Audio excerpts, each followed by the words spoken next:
Coming up today here on the Raiders Report, my perfect offseason plan for the Silver and Black. We got to be able to face the facts. This is the most important Raiders offseason that I have ever covered here at the Raiders Report. You have failed so many other off seasons, and you cannot afford to do it again, Mark Davis. So John Spytek, Tom Brady, I hope you look at what I'm preparing here for today, because if you do what I do today, this is going to be a football team that I believe can get into the playoffs in 2026. To make sure that you don't miss anything around the Silver and Black and what I believe is going to be the craziest offseason of all time. Free videos every single day, free agency and draft coverage, and if you're looking to join the #1 Raiders community in the world, we have over 215,000 subscribers here for a reason. If you bleed Silver and Black, hit that subscribe button. Let's go to the head coach, because that's where it starts. I don't want another Pete Carroll. I don't want another Josh McDaniels. I don't want another failed coach. You got to make sure that you get this one right. And it starts with Klint Kubiak,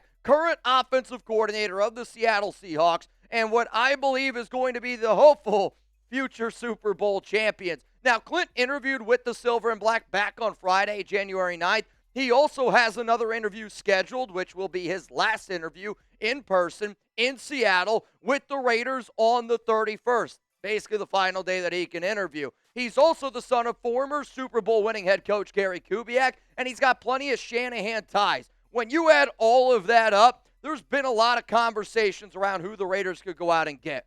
For the first time ever, we have an opportunity to get the #1 coach that I've wanted all the way back to December. And when you look at his entire coaching past, there are no excuses. He's got the pedigree. He's worked with phenomenal coaching trees. If you are Tom Brady, and if Tom Brady's name means anything, you put all your chips on the table Las Vegas style, and you go out and you make it happen. Why? Because he's had so much success at the quarterback position. And if you plan on drafting Fernando Mendoza, #1 overall, you got to look at the track record. He helped Sam Darnold win 14 games, throw for over 4,000 yards. You know who's the only other quarterback in NFL history, back-to-back 14 winning seasons? It's you, Mr. Brady. Kirk Cousins, 3 straight seasons with a passer rating above 100. Derek Carr in 2024 in New Orleans before he got hurt looked pretty damn good. Brock Purdy, best season he's ever had, 2023 with the 49ers. And then Case Keenum in 2018. Actually, one of his better years as a professional. But if you think that hiring Klint Kubiak is the start of a perfect offseason, I want you to hit that like button, because I'm going to tell you this right now. If the Raiders, and God, I don't even want to jinx it, when the Raiders hire Klint Kubiak, actually, let's knock on some wood, because I ain't jinxing it. When the Raiders hire Klint Kubiak, I'm going to be live on this show. We're going to be getting wild. And if you hit that like button, I expect to see you here. Let's go to the offensive coordinator. I'm actually going to mix this up here a little bit. Fernando Mendoza said something to me earlier this offseason, and it's just stuck with me. That the reason why he chose Indiana, the reason why he chose Curt Cignetti was to be the best version of himself. And I need that synergy here in Las Vegas. So guess what? If I want Klint Kubiak to be the head coach, I need him to be the best version of himself. And there are 2 coaches on that Seattle roster coaching staff that I would like to try to figure out how you bring them to Las Vegas. First guy I'm going to bring up here is Andrew Janocko, the quarterback coach for Seattle. The reason why I bring him up, because he was with Kubiak in Minnesota from 2019 to 2021. And guess what?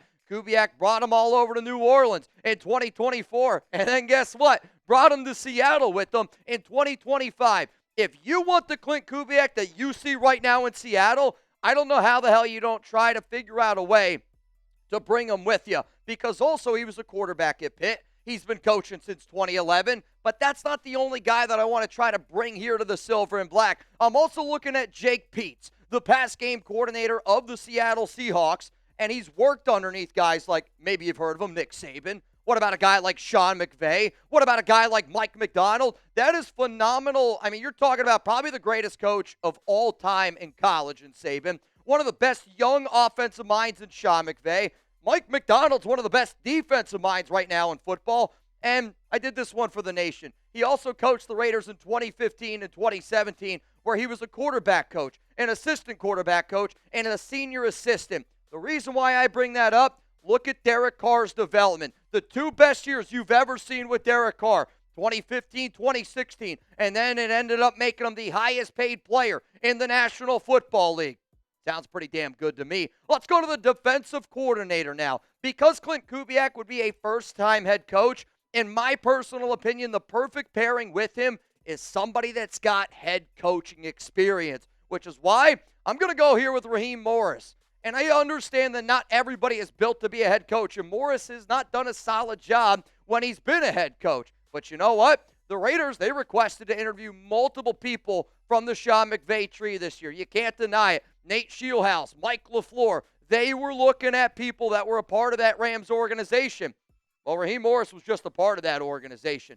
And his past two defenses, when you look at him at the Atlanta Falcons, did you see the way that he was using Divine Diablo? What about a guy also for the Rams? He had two outstanding defenses. He's been coaching since 1998. And I do think having a head coach on the defensive side of the football allows Kubiak to cook on the offensive side and be in charge of that side of the football over there. Let's now go to the next step here in my plan for my Raiders' perfect offseason. You got to re-sign certain players. As it stands right now, we have 25 free agents in total. You can pick and mix and match how you want to go. To me, though, there's 4 players that I really want to make sure that this organization knows, hey, these are guys we got to bring back because I don't want to have to deal with losing on a Caleb Von Chasen again. I don't want to have to deal with losing on a Robert Spillane again. And I know this roster like the back of my hand, so I'm looking at Eric Stokes. I'm looking at Jordan Meredith, bring him back on a cheap contract. You traded away a young cornerback in Jacorian Bennett for Thomas Booker, you better flip and bring him back. And then I'm actually going to say that I want the Raiders to bring back Daniel Carlson because Tom McMahon was fired last year. He was never a good special teams coach. And I do wonder, could you bring him back? Could Carlson have a solid year? Him and A.J. Cole are very tight. The next one, you got to get rid of the cancer. And I don't use that word lightly, and I think that a lot of people that watch this show understand that. But when you're going to throw a bird to me, I'm going to throw 2 right back at you, Geno Smith. And you just got to get rid of them. You can try to trade them. You can literally I put LOL on screen. You know why? Because you could call 31 NFL teams, hey, do you want to trade for Geno Smith? You know what they're going to say to you? Ha! And they're going to hang up the phone. So you could cut them. You're going to have to eat that $18.5 million, but you got to do it before the new league year because Mr. Smith over there makes an extra $8.5 million if he's on the roster 3 days after the new league year, which is going to be on March 14th. Smith has won it out of Las Vegas for months. So this is the first time that I'm actually happy to say this, but Geno Smith, I cannot wait. And if you need me to, I'll fly to Las Vegas to hold your hand to walk you right out of the building. So right now we got this 5-step plan. I got another 5 steps coming up here in just a moment. We're going to talk about free agency. We're going to talk about the NFL draft. And that's all coming up here in just a moment. Before we get into that, though, I like to think that this Raiders Report show, #1 Raiders show in the world. We're almost at 8 million views this month. Nobody's even close to us. You know who else is the #1 in their game?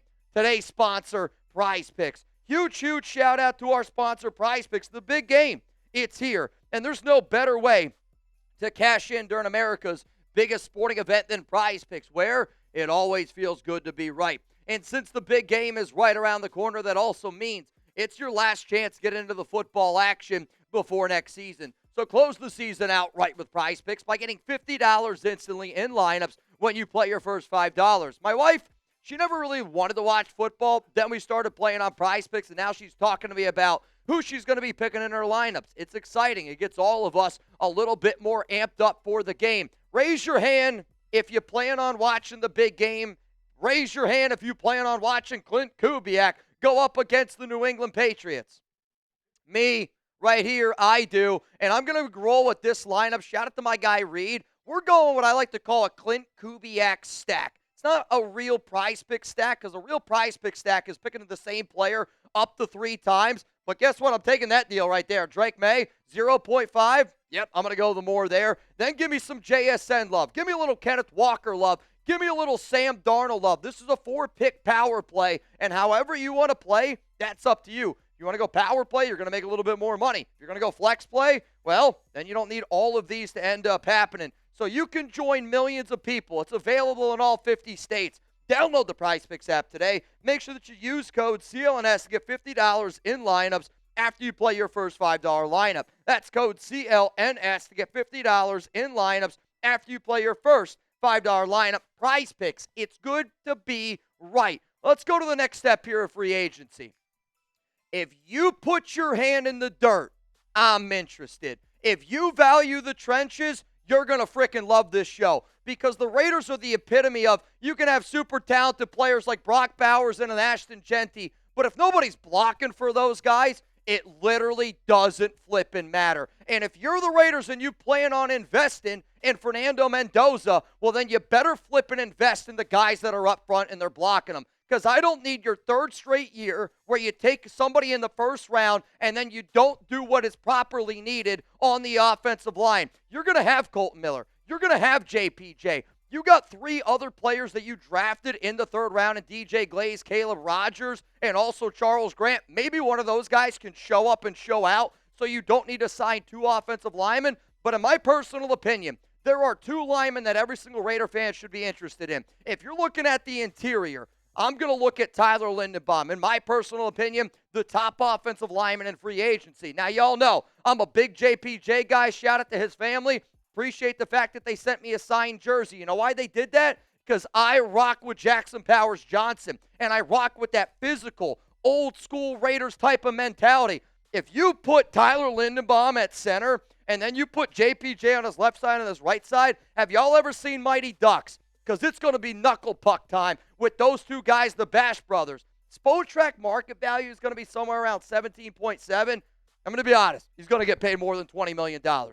He's the top center out there. And if you want physicality, I don't know how you don't want physicality if you got a running back like Ashton Genty and you're going to be in a run-first offense with Mr. Mendoza. Now, if you want to go on the outside, I'm going to look at right tackle Braden Smith, who is clearly the top right tackle on the market. The reason why I'm bringing up both of these players is because it's not going to be my job to evaluate this offensive line. Though I know I could have done a better job than Brandon Carroll. I'll tell you that right now. But if you're the Raiders, you got to think, who out of those 3 guys that I mentioned earlier, DJ Glaze, Charles Grant, if you're not confident in Glaze and Grant to go play the right tackle spot, you probably got to go out and sign Braden Smith. That's a higher priority over Linderbaum. You got to make sure your tackles are secure before your interior secure if you're drafting a quarterback number 1 overall. Now, if you're confident that Glaze, Grant, those guys can play right tackle, then that's, again, where I'm going to look at Linderbaum. But he's got 105 starts under his belt since 2018. Spotrac market value, again, about $13.5 million. Luckily for the Raiders, we have the second most money in salary cap space. We're going to have over $100 million to spend. If you don't invest in the offensive line, then you don't have the right people at the realm. Whether that's in the front office or this coaching staff, I'm not going to deal with that bullshit that we dealt with last season, watching Ashton Genty get hit in the backfield. I remember that there was a time where the Raiders' Genty had more yards after contact than rushing yards. That is the number 1 way how you ruin a good running back, how you ruin a great young quarterback. Don't do it again, because I'm telling you this right now, I'm not going to be able to handle it. One of the things that the Raiders Report, though, is all about is the interaction. If you guys are going to spend your time listening to me, I'm going to spend my time looking at what you have to say down in the comments. So if you can only sign 1 offensive lineman, who would it be? Would it be Tyler Linderbaum? Would it be Braden Smith? Would it be maybe a David Edwards offensive guard from Buffalo? You're going to get my answer coming up here after this YouTube ad break. But before I go down there, I want to see what you got to say. I am going to continuously be Team Tyler Linderbaum. And I say that only because I think him and JPJ would be phenomenal together. But I'm a believer in Charles Grant can play right tackle. If you don't want Charles Grant playing right tackle, you got to look at yourself. And then I go, well, then that means we're probably going to go outside Braden Smith. But then you better be confident that somebody else can step up on the interior. Let's go to the next part here of my perfect offseason plan, sponsored by Prize Picks. You got to sign a wide receiver. Remember that thing I said earlier about Mendoza? We haven't even gotten to the Mendoza part here. Spoiler alert, he's going to be right around here. But if you're going to go out and draft a quarterback, you better flip and make sure that you have enough pieces around him, because no disrespect to this Raiders wide receiver room, it's inexperienced and it's young. So before I say, all right, let's go draft a wide receiver, which you can do, but then you're still relying on a lot of young core players to help your quarterback be the best version of that he can be. So in my personal opinion, it's extremely important for the Raiders to sign a veteran at the receiver position. And my favorite receiver for this organization is Alec Pierce, wide receiver. How many of y'all miss Jakobi Meyers? I miss Jakobi. How many of y'all miss Hunter Renfrow? I miss Hunter Renfrow. I think if you were able to put Jakobi Meyers, Hunter Renfrow, blend them into a receiver that's got downfield ability, it's going to look a lot like Alec Pierce. And that's what we need. We need an unselfish wide receiver that understands, you know what, I might not be the number one on this team because Brock Bowers is the true number one on this team. But Alec Pierce is a damn good number two option. And he's also an excellent run blocker. If you're going to run two tight end sets with Michael Mayer and Brock Bowers, and you're going to run the rock with Ashton Genty, get a little play action going with Klint Kubiak, a little play action going with Mendoza, you need a receiver that is unselfish. If you were looking for me to talk about George Pickens on this show, my name is Mitchell Renz. You're watching the Raiders Report, and I got no interest in George Pickens. If you want another receiver's name, though, I'm going to look at Rasheed Shaheed. You know why I'm bringing him up? Because you need to be able to stretch the field. I don't want to look at boxes that are just stacked with 8 guys like we saw a few years ago when Josh Jacobs was trying to run because Jimmy Garoppolo can't throw a ball 25 yards. But you need a field stretcher, and Shaheed also provides you some of that special teams value that, let's face it, this team does need. The other reason why I'm adding Raheem Shaheed is because Klint Kubiak has already told you one time that he values him. When? This past year when he traded for him at the NFL trade deadline. Let's go to the next position here. I'm actually surprised I'm saying sign a linebacker. I can't believe it, quite frankly, because I believe linebacker is maybe the most unimportant position on a defense. Now, we got a lot of needs on that defensive side of the football, no doubt about it. But Jamal Adams, Devin White, Landon Roberts, your top 3 linebackers this past season are all free agents. Now, Adams is probably the top guy on that list, and I can't wait to move on from Devin White. But since you have all of those 3 players open, instead of going out and maybe going the cheap route of signing, let's say, 2 to 3 linebackers, I'm just going to put it on the table here, and I'm going to go all in on Devin Lloyd, who is the top linebacker on the market. He can blitz, he can stop the run, he can cover, but the most important reason why if you're the Raiders, you go out and you try to get a Devin Lloyd, you need a green dot linebacker. I'm excited to see what Tommy Eichenberg can bring to the table. I can't wait to see what Cody Lindenberg, the guy he drafted in the 7th round out of Minnesota, brings to the table. But if you're looking for a green dot middle linebacker that can do just about everything, Devin Lloyd is a phenomenal person to keep in mind. Then I want to go and I want to sign a defensive lineman. Remember earlier when I said I want to invest in the trenches? If you get your hand dirty, if you put your hand in the dirt, I'm going to be looking at you. And when you look at this Raiders defensive tackle room, unfortunately, it's not good, right? I mean, let's keep it a buck here. You got Adam Butler, who's a veteran. He's about 32 years old. Jonnu Lalu's, doing his thing a little bit. You drafted Tonka Hemingway in the 4th round. You drafted J.J. Peetz last year in the 6th round, but there's still not a lot of confidence in those guys. And then you look at your defensive ends. Luckily, you got Max Crosby, who's one of the best on the planet. I want to see Tyree Wilson get a little bit more work as a 3 technique, add as the defensive tackle. And I bring that up because I'm looking at John Franklin Myers, defensive tackle of the Denver Broncos, who plays a little DT, plays a little defensive end. And if you wanted to be able to mix and match John Franklin Myers and Tyree Wilson on that defensive line, I think it would be a pretty good recipe for success. The other reason why I bring this up is when the Raiders signed Christian Wilkins, I was ecstatic. I thought it would be the perfect fit next to a guy like Crosby. I don't really know all the ins and outs of that conversation of what happened with Wilkins, but what I do know is this. I believe when you can get pressure with 4, you're going to have success. If you get an opportunity, watch the big game. Watch how Seattle wins with 4. And when you're able to win with 4, it just makes everything else around you a lot better. Back-to-back seasons with 7 sacks. I don't think it's going to be break-the-bank type of money. I think he's going to get more than 7.5. I think he's going to be still around double digits, maybe 10, 11 million. But if you invest in a 29-year-old defensive tackle at a position that has shown you that they can play in their early to mid-30s, that is a good investment to make because it's going to make your defensive line, Max Crosby, much better. And then the cherry on top of it all. you got to draft Fernando Mendoza. I don't want to hear that he's not generational. He might not have the biggest arm. He might not have the most athletic legs out there. But when on earth did a quarterback that was a Heisman winning trophy, undefeated national champion at flippin' Indiana, why is that guy not a generational quarterback? Because he's got it up here. And I want to draft a winner. Winning is contagious in all levels of sports. And when you have somebody like a Mendoza, when you have somebody like Mendoza, you pair him with his football idol and Tom Brady. Tom Brady wasn't the most athletic guy. Joe Burrow wasn't the most athletic guy. Peyton Manning wasn't the most athletic guy. But those dudes, when they stepped onto that field, they commanded respect. And when you command respect from top to bottom, it just makes your entire football team better. I don't care if Mendoza's a little corny. So is Kubiak. You know who else is a little bit corny? Brock Bowers. You know who also is kind of just silent and is about that action, boss? It's Ashton Genty. So when you think about what a franchise quarterback looks like, it's a guy that shows up in the biggest flipping moments of the game. 4th and 5, diving for the end zone. You want to get back to just win, baby? You want to get back to commitment to excellence? It starts with your leaders because teams take on the identities of their leaders. Look at the 2025 Raiders. We took on the identity of Pete Carroll and Geno Smith. Look at Seattle right now. They're in the Super Bowl. What did they change?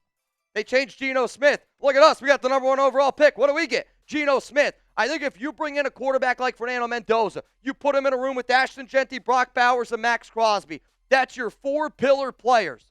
And that's the identity of this team. If that's the identity of the Raiders, sign me up because I think we're going to get back to commitment to excellence and just winning, baby. So here is my Raiders' perfect offseason plan for 2026. And if you made it this far in the video, shout out to you. You are a real one. But give me a grade, A, B, C, D, or F. I'll be honest with you.